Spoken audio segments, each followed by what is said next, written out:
Here's what nobody saw coming. Just months ago, the White House was going hard against India. Trade wars were starting. Heavy taxes were being slapped on Indian goods. The talk from Washington was tough, almost hostile. America first meant India comes last. And that message was crystal clear.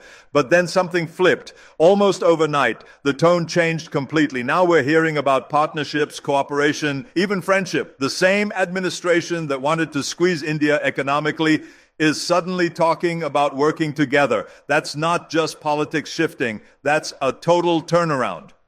So what caused this? What made Washington do such a quick U-turn? Because let's be honest, India didn't cave. New Delhi didn't bend the knee. If anything, India got more confident about doing things its own way, which means this change came entirely from America's side. And when the world's biggest power switches direction that fast, it's never because they suddenly got generous. It's because they had to look at what actually happened. For most of a year, America treated India like a problem that needed solving rather than a partner worth having. Trade disputes ruled everything. Energy policies became weapons. And during all this, India was quietly building bridges with other major players. Russia kept the relationship warm. China stayed engaged. Even European countries were giving New Delhi more attention than Washington was. That's the key story here. While America was busy making threats, India was making connections. And these connections are reshaping the whole game. Because here's what Washington finally realized. India isn't some small country you can bully into submission. India is the world's most populated nation. India is one of the fastest growing economies. India controls key shipping routes. And if you push India too hard, India doesn't collapse. India finds other options. That's exactly what started happening. Russian oil deals got bigger, Chinese business relationships stayed active, new partnerships emerged across Asia and beyond. India wasn't just surviving America's pressure, India was thriving despite it. And that sent a clear signal to Washington, this strategy isn't working. Now, before we dig into why the tone shifted, we need to understand just how bad things got between these two countries, because honestly, it looked like a disaster waiting to happen. When Trump came back to power this year, India knew trouble was coming. They understood what America first really meant, and sure enough, the hit started immediately. New tariffs appeared almost daily. 25% extra cost on Indian steel, massive duties on textiles, heavy penalties on chemical exports. For Indian businesses, this was devastating. Companies that had been selling to America for decades suddenly couldn't compete. The message from Trump was blunt and simple. India sells too much to us. We don't sell enough to them. Their barriers are too high. They've been taking advantage. From Washington's view, this was about protecting American workers and American companies. But from India's perspective, it looked like something else entirely. Bullying, economic warfare, a demand to play by America's rules or face the consequences. Then came the energy attacks, another 25% tax, this time targeting India's purchases of Russian oil. Now, this wasn't just about trade anymore. This was about survival. India imports over 80% of its oil needs. Since the war in Ukraine started, Russian crude became a lifeline, keeping fuel affordable for over 1 billion people. Cutting that supply would hit India's economy at its foundation. Transportation costs would explode. Manufacturing would suffer. Food prices would skyrocket. America's logic was straightforward. Stop funding Moscow by buying cheap oil. But for India, this argument missed reality completely. Because here's the truth. India wasn't buying Russian oil before the war. Less than 1% came from Moscow. But after Western sanctions isolated Russia, cheap crude became available. Why wouldn't India take it? Why should ordinary Indians pay higher gas prices to satisfy Washington's global strategy? So when these oil duties were announced, the relationship looked ready to break. And the timing made everything worse. America had no ambassador in India, no one on the ground to explain, negotiate, or manage the damage. For half a year, one of the world's most important relationships was basically running on autopilot. That gap didn't go unnoticed. Beijing noticed, Moscow noticed, European capitals noticed in international politics, being absent means being weak. And America was completely absent right when India was deepening ties with other global powers. Many people in New Delhi started thinking Washington was taking India for granted, assuming it had no choice but to comply. But that assumption was dead wrong. India wasn't complying. It was asserting independence, buying Russian oil, expanding Chinese trade, hosting major international summits, building its own path forward. That's the real issue here. Washington thought economic pressure could force India into line. Instead, it pushed India towards self-reliance and closer relationships with other major players. And that brings us to the pivot, the softer language, the sudden change in approach. Because if America kept pushing too hard, it risked losing India completely. And in today's world, losing India simply isn't an option for any superpower.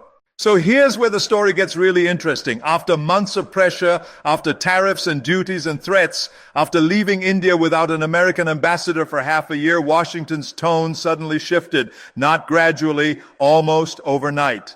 Think about the sequence. First, Trump meets with Putin in Alaska. Bold move, controversial decision. It shocked European allies and surprised America's own establishment. But here's the crucial part. After that meeting, U.S. language toward India began changing, as if the White House realized it couldn't afford to fight battles on too many fronts at once. Then came the new messaging. No more harsh talk about India's unfair trade practices. Instead, statements about ongoing dialogue, advancing partnerships, and respecting the relationship. That's diplomatic language for we can't push you too hard anymore. We need you on our side. Right after that, the big announcement. America would finally send an ambassador to India. For 6 months, that position stayed empty. Now suddenly, Trump picks Marco Silva, one of his most trusted advisors. Not a career diplomat, not a bureaucratic appointment, a personal loyalist who reports directly to the president. That's not accidental. That's a message. And the message is crystal clear. India matters now. But why this sudden change? Several factors came together at once. First, China's moves. Just before the ambassador announcement, Beijing's foreign minister visited New Delhi. That wasn't just a routine diplomatic meeting. That was China making sure India knows it has alternatives. And let's be real, if India and China find common ground, even temporarily, it completely changes Asia's balance of power. Washington can't let that happen. Second, the BRICS summit. In just weeks, leaders from Russia, China, Brazil, and South Africa will sit with India at the same table. America doesn't get invited. That means one of the world's most influential economic platforms could shift further away from Western influence unless Washington keeps India at least partially aligned with American interests. Third, global perception. For too long, America looked absent from India. Absent while Russia was strengthening energy ties. Absent while China was holding high-level talks. Absent while India was hosting major world events. If that perception became permanent, Washington risked looking irrelevant in one of the world's most important regions.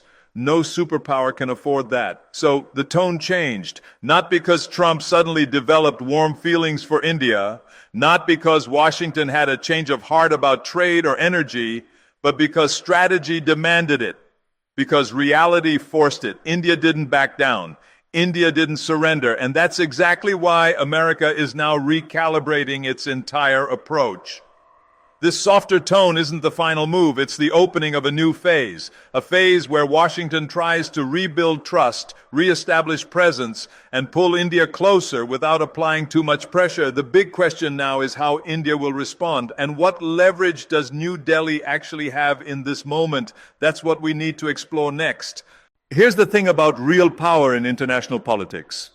It's not just about military strength or economic size, it's about leverage. And right now, India has more leverage than almost any country on the planet. Think about it. Washington is changing its approach, not because it wants to, but because it has to. China is rising and won't be stopped easily.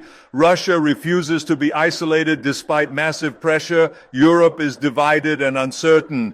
And right in the middle of all this chaos sits India, the world's fastest growing major economy, the most populated nation, a democracy with global respect, a country that can maintain relationships with everyone without being controlled by anyone. That's real leverage. And if New Delhi plays this situation correctly, this moment could be transformational for India's global position. Let's break down India's advantages. First, energy independence. India's reliance on Russian oil has been criticized by the West, but actually it's a bargaining chip. India can continue importing from Moscow to keep energy affordable while simultaneously inviting American energy companies to expand their presence in Indian markets. It doesn't have to be either or, it can be both. By doing this, India sends a clear signal to Washington. If you want a piece of this massive energy market, don't punish us with tariffs. Work with us as partners. Second, geographic importance. Look at any world map. America's Indo-Pacific strategy, the big plan to balance China's influence, simply doesn't work without India. Military bases in Japan and Australia are helpful, but they're far from the action. India sits right at the heart of the Indian Ocean, controlling the lifeline of global trade. If Washington wants to counter Beijing's growing influence, it needs India. And New Delhi knows this completely. Third, market opportunities. The numbers here are staggering. American companies are desperately searching for growth beyond saturated Western markets. Where do they look? India's middle class is projected to reach 500 million people within just a few years. Technology, retail, defense, healthcare, finance, everything. If Washington wants its companies to succeed globally, it can't afford to be locked out of India's market. Fourth, diplomatic flexibility. India is the only major power that can participate in the Quad alliance with America, Japan, and Australia, while simultaneously attending BRICS meetings with China and Russia. No other country has this range of relationships. This makes India a bridge between competing power blocs. In a world of fractured alliances and growing tensions, that diplomatic flexibility is invaluable. So what does this mean practically? It means India shouldn't treat Trump's softer approach as a generous gift. It's not charity, it's recognition. Recognition that India has become indispensable to America's global strategy. This is the perfect moment for India to secure real concessions, lower tariffs on Indian exports, technology transfer agreements, long-term investment commitments, a more balanced partnership where India's sovereignty and national interests are fully respected. Because here's the reality that Washington is finally